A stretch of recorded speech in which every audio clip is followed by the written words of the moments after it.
Which is crazy because when I think about like the guys that we used to party with in high school, we were like 16 going up. Like it just seemed cool and fun at the time. You don't really question it because we're literally like 16, 17 years old, hanging out with these dudes, going to these Thiz parties. Thiz parties. Do you know what I'm talking about? Thiz parties? If you know, you know. I don't know. Okay, you don't know. It was just when everyone was thizzing. Like everyone was just smacked. Yeah. It was hella fun. Wait, so feeling the music. Is Thiz the same high as being high off Molly? I mean, like yes and no. Like pretty much, Molly's usually like cleaner version. Thiz tends to be like cut with some type of dope. Unfortunately. Which like isn't good, but it also like makes it smack harder at the same time.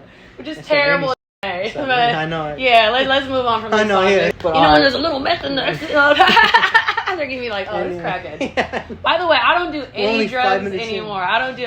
Neither do I. I just plant medicine. Okay, I have a cannabis brand, Jourdan Jade flowers, but cannabis is a plant. It's in the Bible. Okay, we're talking about chemicals. Made in a lab, don't do drugs. not the stuff that's grown in the earth that you could just naturally take. Yeah. But yeah, I am a big proponent of an advocate of plant medicine. As you know, I have a cannabis brand, Jourdan Jade Flowers. I've been in the industry forever. Like I said, I've always had a corporate job, but done cannabis stuff. And I've also done public speaking on psilocybin therapy, which I'm also an advocate for. So I've done a lot of talks on psilocybin is the main component in mushrooms, for those who don't know, by the way. But psilocybin therapy for treatment-resistant anxiety and depression, because that's what I used it for myself. I've been clinically depressed and have anxiety. And microdosing mushrooms. Mushrooms can be really, if you just want to have a silly fun time, that's one thing. Like microdose and have fun and giggle. But if you do it with intention, it's really so powerful. Can you define intention for the people that don't know? What do you mean by intention? Like having a specific intention and reason and purpose why you're doing this. Like, what's the outcome you want? So for me, my intention will be like, oh, I want to, I'm dealing with whatever this trauma. I want to think about it and process it in a different way, or I want to, come out more relaxed. Just very intentional. Not like, oh, I'm just gonna shroom and like, I don't know. Like, I'm actually going to microdose and I'm going to journal. I'm going to put headphones on. I'm going to go walk in nature by myself. I'm going to listen to affirmations, maybe like a therapy talk, maybe just like a motivational speech. And I feel like when you're on psilocybin, how it actually works, it makes parts of your brain connect with other areas that it wouldn't normally connect with easily. So that's why a lot of people have mushroom trips or even microdose and they kind of have epiphanies. You have a lot of aha moments because your brain is kind of like hyper connecting, where you make more sense of things because different areas just have a higher level of communication. So you can process things from just a more peaceful standpoint. You can process them and be more at peace with them, and that's what it's done for me. Just like past trauma or things that have happened and a lot of things you might not even be conscious are still bothering you, but then you're sure when you think about them or you journal them and then they come up and you deal with them. So yeah, it is. Healing is not always fun. I've also like microdosed and just weeped the entire, like literally cried, like been really? Why but I felt so good after because it was like the emotional release that I needed. And that's part of healing. It's not just like relaxing and peaceful and happiness. It's usually a little painful and very uncomfortable, but that's you gotta face your fears for real. You gotta face the bullshit, right? Face the fury to get past it, and then be cool with it, and then be at peace with it, and then nothing bothers you.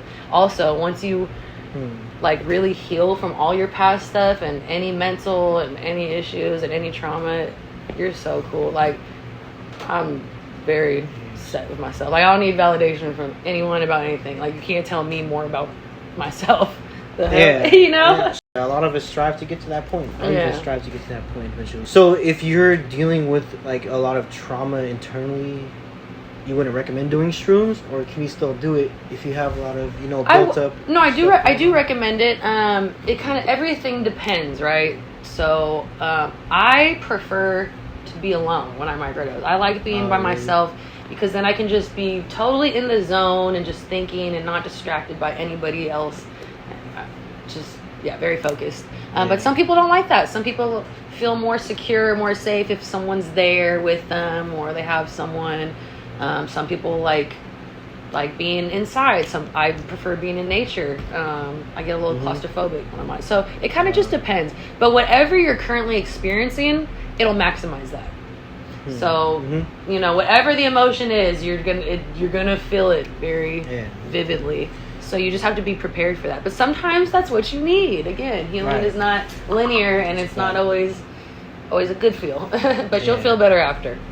When was the first time you did shrooms? But also before that, what was your whole perspective on shrooms? Like, did it look like it was a bad thing? Were you sketched out to take it? Nah. The first time I did shrooms, I think I was like 15.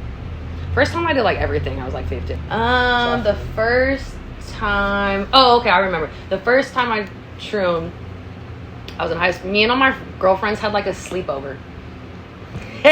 Just like a little slumber party. But we were all on one. I think we all ate like at least an eighth.